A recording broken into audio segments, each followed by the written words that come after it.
장로교 기본 교리에 대해서 리더들과 함께 나누기를 원합니다.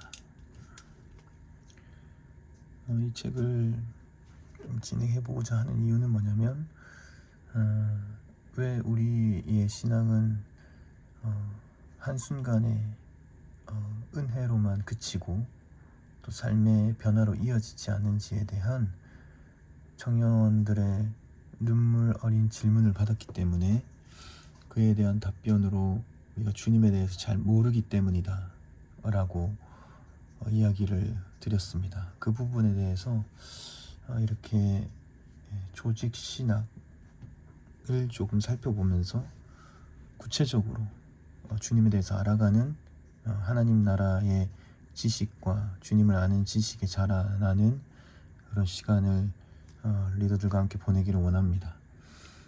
그래서 장로교 기본 교리에 대해서 진행해보고자 합니다. 먼저 첫 번째 챕터죠. 개혁주의 교리에 의해 제가 쭉 읽으면서 진행을 해보도록 하겠습니다. 일단 왜 우리는 성경의 교리들을 연구해야 하나? 교리를 다른 말로 좀 우리에게 익숙한 말로 좀 풀면은 무엇이 있을까라고 생각했을 때 성경의 원리, 개념 이런 식으로 생각하셔도 큰 문제는 없을 것 같습니다. 먼저 우리의 마음속에 떠오르게 되는 의문은 주일에 교회 가서 예배드리고 기도에 참석하고 전도에 열심을 가지면 되는 것이지 무엇 때문에 복잡한 교리 내용들로 골머리를 알아야 하는가 하는 것일 것이다. 그러나 다음과 같은 이유들 때문에 우리는 하나님을 아는 지식에서 더욱 자라가야 하는 것이다. 성경 말씀의 대중화가 성경적인 교회를 굳건하게 세우게 하는 중요한 기반이 된다는 것이 개신교의 고귀한 전통이므로 다시 말해서 이게 이제 하나님의 말씀이 교회를 굳건하게 세운다. 이것은 개신교의 고귀한 전통, 우리가 중세시대의 신앙인들의 피로 세운 성취한 그런 고귀한 전통이므로 이 말입니다.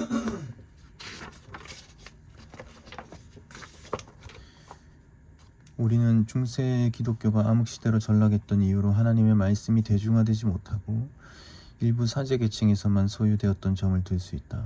일반 평신도들은 하나님의 말씀을 직접 읽고 은혜 받는 특권에서 배제되고 신부가 라틴어로 읽고 해석해주는 내용대로만 그들의 신앙이 형성되었던 상황에서 종교개혁자들은 하나님의 말씀의 대중화를 강조했고 교회의 제도나 사제와 같은 중개자를 통한 신앙에서 벗어나 평신도 각자가 말씀을 통해 직접적으로 얻게 되는 개인적인 신앙을 강조했던 것이다. 하나님의 말씀을 직접 읽고 그 말씀 속에 얻어진 복음에 대한 개인적인 믿음을 통해서만 구원이 주어지는 것임을 말했던 것이다. 오늘 한국교회 평신도들이 말씀을 읽는 것과 아울러 말씀에 대한 연구를 게을리하고 교육자들에게만 맡겨두게 될 때 중세와 같은 암흑의 시대가 다시 반복되지 않을 것이라고 누가 장담할 수 있겠는가? 구원의 은총이 교회의 제도적 신앙으로 주어지는 것이 아니라 자신의 개인적인 믿음으로 말미암는다는 그 고귀한 개신교회의 교훈이 더욱 확고하게 세워지도록 하기 위해서는 성경 말씀이 일부 교육자들에게만이 아니라 일반 평신도들을 포함한 모든 하나님의 자녀에게 읽혀지고 소유되어야 한다는 종교개혁자들의 외침대로 되어야 될 것이다. 그러나 단지 성경을 읽는 것뿐만 아니라 내가 가지고 있는 그 믿음의 내용에 대한 체계적이고 균형 있는 이해가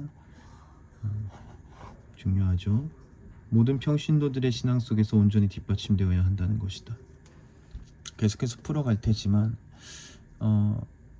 종교개혁이 일어나고 성경이 우리 성도들의 손에 쥐어지게 된 가장 큰 이유는 개인적인 신앙을 위해서입니다. 사제에게 의존하는 신앙에서 벗어나서 개인이 주님의 말씀을 듣고 읽고 묵상하고 또 해석해내는 그러한 개인과 하나님과의 깊은 교제를 위해서 종교개혁이 일어났던 것이죠. 그러나 여기서 주어지는 것처럼 교육자들에게만 의존하고 맡겨두게 될 때에 이게 중세시대와 무엇이 다르겠는가라는 질문을 이제 던지고 있습니다. 그러므로 그 성경이 가지고 있는 그 내용에 대한 체계적이고 균형 있는 이해가 모든 평신도들의 신앙 속에서 온전히 뒷받침되어야 하는데 우리는 지금 이 부분을 누락하고 있는 것이죠. 그러다 보니까 내 신앙이 삶의 변화로 이어지지 않는 큰 문제가 생기게 되는 겁니다. 계속해서 살펴보겠습니다. 성경에 대한 근본주의적 태도를 극복하기 위하여서 복잡한 현대 사회를 살아가는 그리스도인에게 복음에 대한 단순한 신앙이 강조되곤 한다. 복음의 진리란 복잡한 사고를 통해서 이해되는 것이 아니라 단순한 믿음으로 체득되는 것이라는 것이다. 그러나 동시에 놓쳐서는 안 될 부분은 단순한 믿음으로 복음의 세계로 진입한 그리스도인은 또한 그 믿음의 풍성한 의미들을 올바르게 이해해야 한다 필요가 있다는 것이다. 올바른 이해 계속 나오죠. 체계적이고 균형 있는 이해, 뒷받침이 되어야 된다. 우리 주변에서 예수님을 영접한 이후에 여러 해 동안 신앙생활을 했으므로 여러 가지 복음의 가르침들을 당연히 알고 있으리라고 생각하는 이들이 있다. 그러나 실상은 영적으로 어린아이와 같이 미약한 복음에서만 머무르고 있는 경우가 많은 것이 사실이다. 어쩌면 삶의 변화를 이어지지 않는다는 고민을 하는 지체들은 실상 영적으로 아직 어린아이에 대한 정도의 복음의 이해를 가지고 있다. 신앙인들이 교모하게 빠져들기 쉬운 태도들 중에 하나는 성경으로만 만족하려는 태도이다. 이러한 주장은 1차적으로 종교개혁자들의 외침 솔라 스크립투라와 맥을 같이 하고 있으며 또한 하나님의 자녀란 원리적으로 모든 세속적인 방식을 배제하며 하나님께서 주신 말씀만을 의지하며 살아가야 하는 존재이어야 한다는 점에서 바람직한 태도라고 생각할 수 있다. 또한 성경이란 하나님의 자녀가 구원받는 데 필요한 모든 계시의 내용이 충분히 담겨 있으며 또 그 구원의 메시지가 누구에게나 명료하게 제시되고 있으므로 성경 말씀만을 읽고 묵상하는 것으로만 만족해도 된다고 생각하기 쉽다. 여기 포인트죠. 성경 말씀만 읽고 묵상하는 것으로 만족해도 된다고 생각하기 쉽다. 그러나 참 신앙인의 삶이란 성경의 가르침대로 온전히 지배받는 삶이어야 한다고 할 때 삶의 변화죠. 그것은 단순히 성경만을 읽는 것으로는 불충분할 수 있다. 놀랍지 않습니까? 성경만을 읽는 것으로는 불충분하다. 성경의 온전한 가르침에 온전히 인도받는 삶을 살기 위해서는 성경 속의 복음의 내용들을 단순히 읽을 뿐만 아니라 그 말씀의 의미들을 올바르게 이해하되 성경 계시 전체의 빛 아래서 균형 있게 파악할 수 있어야 된다.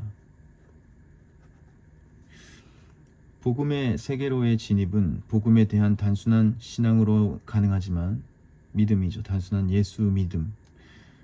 그 복음의 세계 속에서 올바른 신앙생활을 영위하기 위해서는 복음의 내용에 대한 체계적인 이해와 그 함축적인 의미들에 대한 종합적인 안목과 이해가 요구되는 것이다. 때때로 교회를 어지럽게 하는 일들이 교회 밖에서 활동하는 이들에 의해서 발생되기보다는 교회 밖의 어떤 요인으로 교회가 어지럽게 되기보다는 교회 안에서 이러한 균형과 체계적인 안목이 결여된 이들에 의해서 발생하는 것을 보게 되기 때문이다. 계속해서 보겠습니다. 성경에 대한 올바른 지식 없이는 성경적인 경건에 이를 수 없으므로 놀랍죠. 위에서 언급한 내용을 좀 더 구체적으로 지적해보면 성경 말씀에 대한 균형 있는 그리고 체계적인 이해가 결여될 때 성경이 제시하는 경건한 신앙과는 거리가 먼 신앙의 모습에 떨어질 수 있다는 것이다. 사실 단순한 신앙만을 강조하는 이들 중에는 교리란 별로 유익한 것도 실제적으로 신앙생활에 도움이 되는 것도 아니라고 생각하는 이들이 있을 수 있다. 많이 있습니다. 그들 중에는 우리 기독교인들이 초대교회 이래로 교회 안에서 너무나 많은 논쟁들을 벌이면서 쓸데없는 시간만을 낭비해 왔다는 생각을 갖게 될 수도 있다. 하나님이 한 분이면 어떠하며 혹은 세 분이라고 말하면 어떠하리라고 하면서 기독교 신앙의 핵심은 이론적인 교리에 있는 것이 아니라 얼마나 그 주장된 이론의 내용대로 살아가는가 하는 실천적인 삶에 있다고 반박하기도 한다. 그럴싸한 말이죠. 물론 야고보서의 주된 설명과 같이 행함이 없는 믿음이란 죽은 것이며 예수님의 사랑으로 역사하지 못하는 믿음이란 참으로 구원하는 믿음일 수 없으며 이러한 지적은 실천적인 부분에서 약한 보수주의자들에게는 참으로 필요한 지적이 아닐 수 없다. 그러나 동시에 균형을 갖춰서 강조해야 할 부분은 성경 말씀에 대한 건전한 바른 지식을 소유하지 못하고서는 그가 아무리 열정적인 헌신을 했다고 하더라도 성경적으로 올바른 경건의 삶을 영위하지 못할 수도 있다는 사실이다. 자신의 생각으로는 경건한 삶을 산다고 할지라도 그것이 성경의 가르침에 기초한 것이 아닐 때에 그것은 성경의 하나님과는 상관없는 자신의 인간적인 경건에만 머무를 수 있게 된다. 내가 경건하다고 했던 것들이 성경에 맞지 않으면 그거는 하나님과 상관없는 개인의 종교적인 노력이 된다는 것이죠. 우리는 기독교의 역사 속에서의 많은 이단들이 그들의 열심의 부족 때문에 이단이 된 경우들이기보다는 오히려 그들의 지나친 열심이 성경적인 바른 가르침의 기초 위에 서 있지 못함으로 이단으로 정죄되었음을 본다. 따라서 열심 있는 행동도 중요하고 헌신적인 삶도 필요한 것이지만 그러한 열심과 헌신의 성경적인 기초를 간과할 때 야기되는 문제의 위험성도 간과될 수 없는 부분인 것이다. 우리의 신앙 지식은 우리의 신앙생활을 지배하는 핵심적인 요소가 되므로 신앙 지식이 신앙생활을 지배하는 핵심 요소다. 좀 더 적극적으로 설명한다면 신자의 삶에 있어서 그가 가진 신앙 지식은 그의 신앙생활에 대한 지대한 영향을 끼치게 되기 때문이다. 우리가 이해하고 있는 하나님의 모습은 우리의 신앙 태도에 직접적인 영향을 주게 되며 심지어 신앙 내용에도 영향을 주게 될 수 있다. 예를 들어서 하나님 아버지가 두려움 하나님이다. 그럼 그 두려움 앞에 계속 서 있는 것이고 하나님 나를 사랑하신다면 사랑 앞에 서 있는 것입니다. 그러나 사랑과 공의가 함께 간다면 주님 나를 사랑하시지만 그 앞에서 경거망동하지 않고 경건을 지키기 위해 애를 쓰게 되겠죠. 이러한 하나님의 모습이 우리의 신앙생활에 직접적인 영향을 주게 됩니다.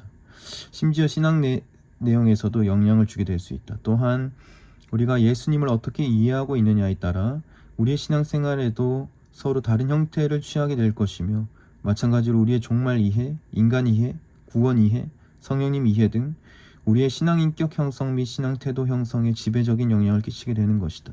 예를 들어 예수님을 위대한 성인들 중에 하나라고 믿으나 그는 그저 단순히 인간에 불과하다고 생각하는 이의 신앙생활과 그분이 없이나 하나님의 영원한 형벌을 피할 수 없으며 자신의 영원한 생명이 주어질 수 없었던 메시아로서의 하나님이라고 믿고 있는 자의 신앙생활은 전혀 다른 모습을 띠게 될 것이다. 그리고 이러한 상황은 기독교의 교리 중 종말 이해나 혹은 그 밖의 많은 기독교인의 가르침에 대한 이해들에 있어서도 동일한 방식의 결과를 가져오게 될 것이 분명하다.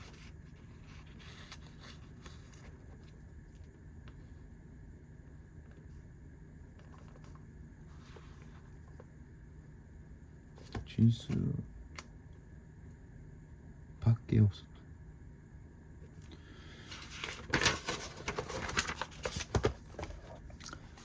그런데 이러한 기독교리의 이해의 실제적인 중요성은 예수님의 가르침 속에서 살아볼 수 있다. 예수님의 많은 설교들은 일상생활 속에 실제적인 교훈들을 취급하고 있다. 예를 들어서 산상수훈의 내용들도 어떻게 우리가 행동해야 할 것인가, 우리의 행동의 배후에 있는 동기를 어떻게 이해할 것인가, 그리고 기도, 근심 등의 많은 실질적인 신앙의 문제들에 대한 가르침을 말하고 있다. 그런데 그러한 많은 실제적인 가르침은 우리가 가지고 있는 하나님과 그의 성품 그리고 인간들을 취급하시는 그의 방식에 대한 이해에 기초하여 주어지고 있다. 우리가 하나님께 드리는 기도의 동기는 그분이 우리의 아버지로서 우리가 요구하기 전에 우리의 필요들을 이미 알고 계신다는 사실에 대한 확신으로부터 주어진다. 기도의 동기는 하나님 이미 우리의 쓸 것을 아신다. 즉 산상수훈에서의 많은 실제적인 교훈들을 실천하는 기초가 되고 있는 것은 하나님께서 그들의 아버지가 되신다는 사실에 대한 올바른 이해인 것이다. 또한 마태복음 24장 1절에서 25절, 마가복음 13장, 그리고 누가복음 21장 5절에서 36절에서는 예수님께서 종말에 관한 교훈들을 주시는데 그것은 단순히 지식을 위한 가르침으로 주어지지 않고 어떤 환경에서라도 참된 신자의 삶을 살아가도록 격려하기 위해서 주어지고 있음을 볼 수 있다. 마찬가지로 요한복음 13장에서 17장에 나오는 다락방의 설교도 아주 심각한 슬픔과 괴로운 마음에 사로잡혀 있는 제자들에게 용기를 주시려 했던 예수님의 말씀이었다. 그런데 그 내용들을 단순히 감정적으로 위로하려는 격려의 말씀 정도의 내용이 아니라 삼위일체 교리에 관한 말씀들이었다는 사실을 확인하게 되는 것은 다소 놀라운 일이다. 그냥 우리가 봤을 때 그 감정적인 어떠한 격려 수준에서 느껴질 수 있지만 묵상을 한다면, 그러나 이것을 우리가 하나님의 지식을 빗대어서 봤을 때 삼위일체에 관한 말씀이 보이기 시작하는 거예요. 그러나 그 사실을 그렇게 이상하게 여길 필요가 없는 것은 그리스도에 의해서 보냄받게 될 성령님과 그의 사역에 대한 올바른 이해는 두려움에 쌓여있을 성도들에게 크나큰 위로의 소식이 될 것이기 때문이다. 그리고 예수님과 성부 하나님과 친밀한 교제와 그로 인해 영광스럽게 구속될 사역의 성취 등에 대한 이해는 삼위일체 하나님에 대한 단순한 교리 내용의 차원에서만 머무르고 있는 것이 아니라 아주 심각한 고민에 빠져있는 제자들을 위로하고 격려해주는 원리적인 진리가 되는 것이기 때문이다. 그러니까 삼위일체를 알면 이 말씀을 볼 때에 그 이면의 삼위일체를 알고 그걸 토대로 이 말씀 속에 주어진 성도를 향한 위로를 깨닫게 되면은 이 두 가지가 굉장히 균형 있고 단단하여서 우리의 실제적인 삶에 변화를 이끌어내고 감화 감동을 주는 말씀으로 역사된다는 것이죠. 임재된다는 것이죠. 그러한 예수님의 가르침을 멀리한다면 그의 제자들은 사실상 그들의 주님을 올바르게 섬기며 순종할 수 없을 것이다. 이러한 측면에서 우리는 올바른 교리 이해가 건전한 신앙생활을 영위하기 위해 필수적인 요소라고 말할 수밖에 없다.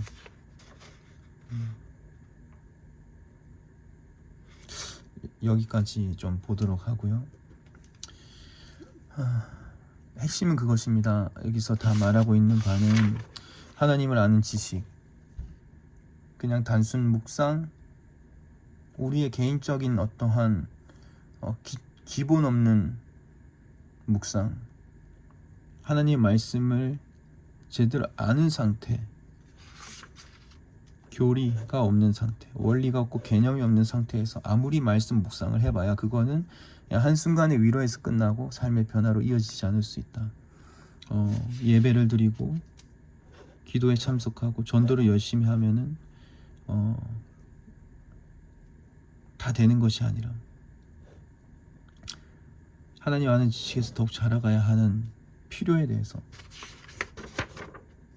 말씀하고 있는 것입니다.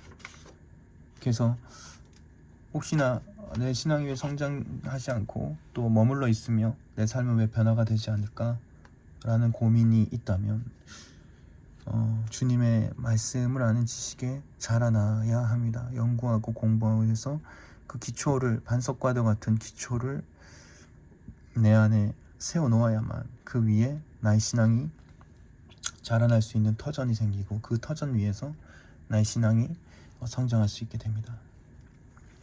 그러한 우리 리더들 되기를 바라며 잠시 기도하겠습니다.